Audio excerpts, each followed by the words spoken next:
Najeela the Blade Blossom versus Atraxa Praetors Voice.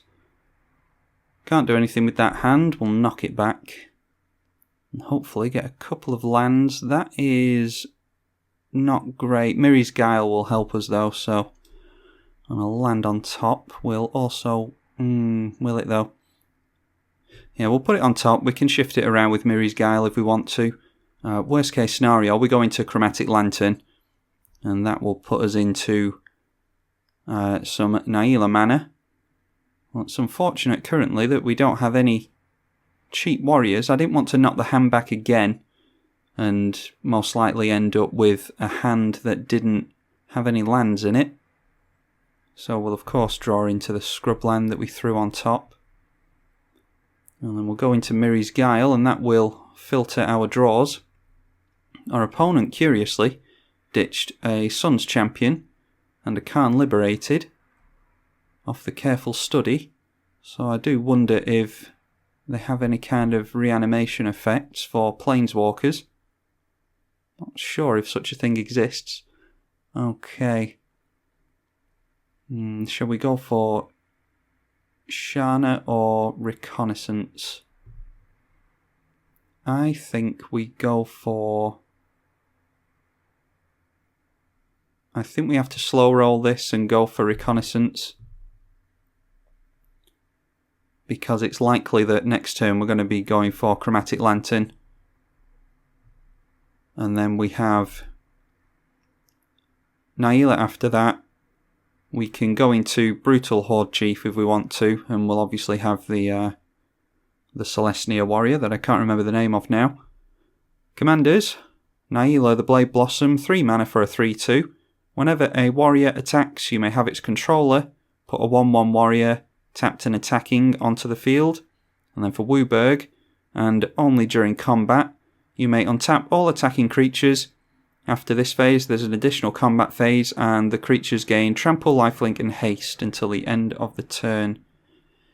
And we're missing lands, so we're going to have to go... Yeah, we'll get into a warrior. And we'll go for Chromatic Lantern. Yeah, but it's not looking great so far. So we'll just have to keep going. I'm just assuming that our opponent is holding up counter magic. Not sure if they want to counter mana ramp. They clearly don't. We typically want to get a faster start off with this, with Najeela. And I'm not sure how we're going to deal with the Atraxa. I think Boros Charm actually deals 4 damage to a creature, doesn't it? I think. I can't remember. We might be seeing an Atraxa now. I'm going to assume that this is a Super Friends build with these 2 cards in the graveyard. Our opponent might have revealed something to us there that we wouldn't otherwise have known. And they do have their colours now. That's green, white, blue and black. And we are going to see Atraxa by the looks of it. Atraxa is a 4/4. It's 4 mana, Flying Vigilance, Death Touch and Lifelink, and you proliferate at your end step. And Sol Ring is helpful. Sol Ring is helpful. Let's have a look at this Boros Charm. Yeah, 4 damage to... oh no. To a player or a Planeswalker. That's unfortunate. So it looks like we're going to be more reliant on this Brutal Horde Chief. Yeah, we can try and activate that ability. It's going to cost us a lot of mana, so I think we're just best getting into the Sol Ring here. We can get... well, we definitely want to play the Sol Ring. And then we'll go into Najeela and the Shana. Shana, Sisei's Legacy, is... yeah, its power and toughness is equal to the number of creatures you control. It's strange how it's worded actually. It says it gets +1/+1 for each creature you control, and typically, I don't know if they've changed the wording on things like that. But this one says +1/+1 for each creature you control, and it's a 0/0 in your hand, but then it'll be a 1/1 when it's on the field, because it does of course include itself. It can't be the target of abilities that your opponents control either. And luckily for us, Atraxa doesn't have anything to target us with. We can swing in pretty freely thanks to the reconnaissance. Reconnaissance, for those of you who don't know, is 0, and that activates an ability of remove a target attacking creature you control from combat and untap it. Ooh, that Toxic Deluge, that isn't nice. That slows us down. We already have a pretty lackluster hand. Why don't we go for some more mana then? Quite wary of the Catharsis Crusade. I would actually like to get that out. As it stands now, I think we just go for one of our expensive creatures. And then I don't suppose there's anything to stop us getting down the Phyrexian Altar either. It does mean that we have emptied our hand. And our Najeela will cost 5 mana next turn, and then this activation will cost 5 mana if we want to push damage through, which means it's 2, 3, 4, 5, 6, 7. Yeah, we're not likely going to be able to make use of that, unfortunately. The Phyrexian Altar is part of a combo piece.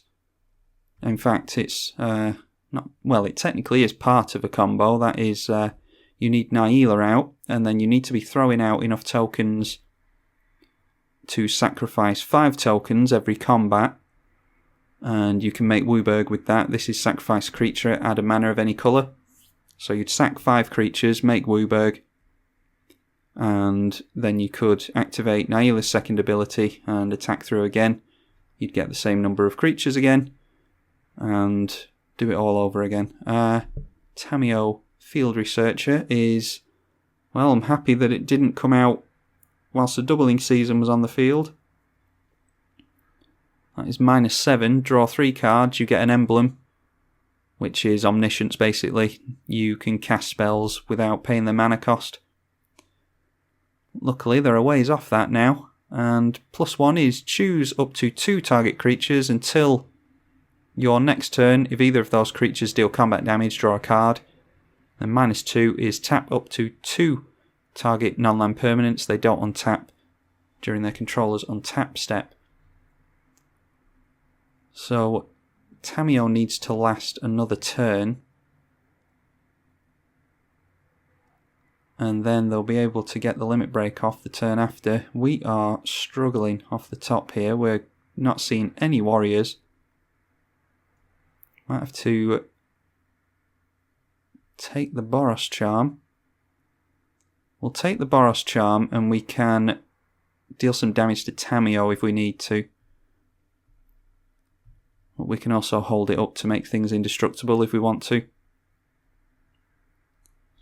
So let's go for our commander. That is 2, 3, 4 and 5. And then we can swing in with the Brutal Horde Chief. They will of course block it, but it'll get us a warrior. We'll go after Tamiyo.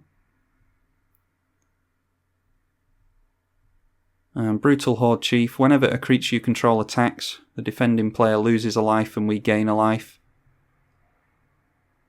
I think we're safe to always yes to this, because I don't think Atraxa is going to be playing all that much in the ways of warriors.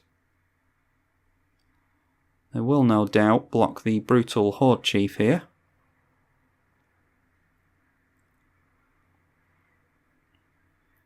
And there we go. So then we activate Reconnaissance and we remove it from combat. And we do at least have some warriors to swing in with next turn. And we'll be able to get some tokens on the go. Our opponent has 3 cards in hand. And Tamiyo, I think they plussed. Yeah, they must have plussed Tamiyo, and we didn't actually deal any combat damage thanks to the reconnaissance. So they don't get to draw anything. They are, of course, up to 4 cards now that they have started their 7th turn.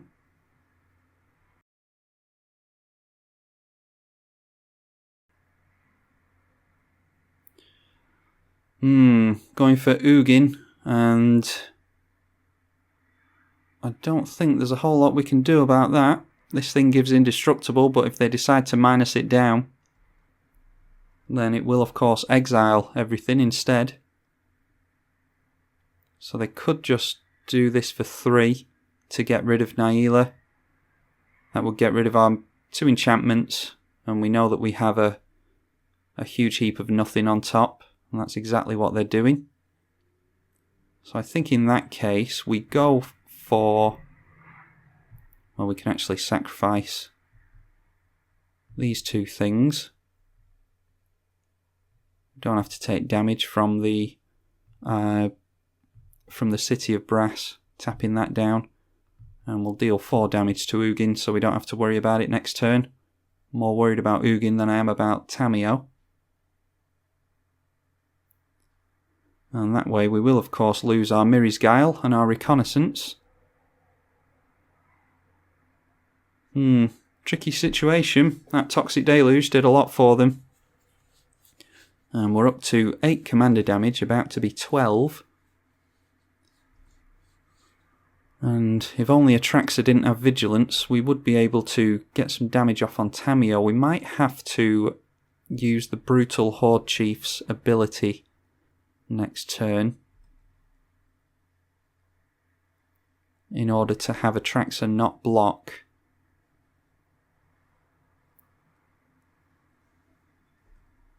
And I don't know if they actually used Tamiyo's ability, did they?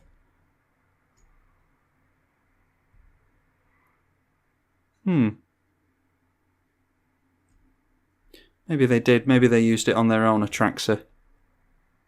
Well, they're going to put Tamiyo into Limit Break range now, which is a Brainstorm and an Omniscience. How do you make Omniscience better? Well, stick a Brainstorm on it, that you don't have to put cards back on top of your library, so it's actually an Ancestral Vision, is it called? The single blue and draw 3 cards at instant speed. I can't remember what it's called. Alright, so if we go... let me just make sure I'm getting this right. 5 mana, creatures your opponents control block this turn, and you choose how they block. So in that case, can I choose that they don't block this thing? Never actually used that ability before. Why don't I just try it out and see how it works?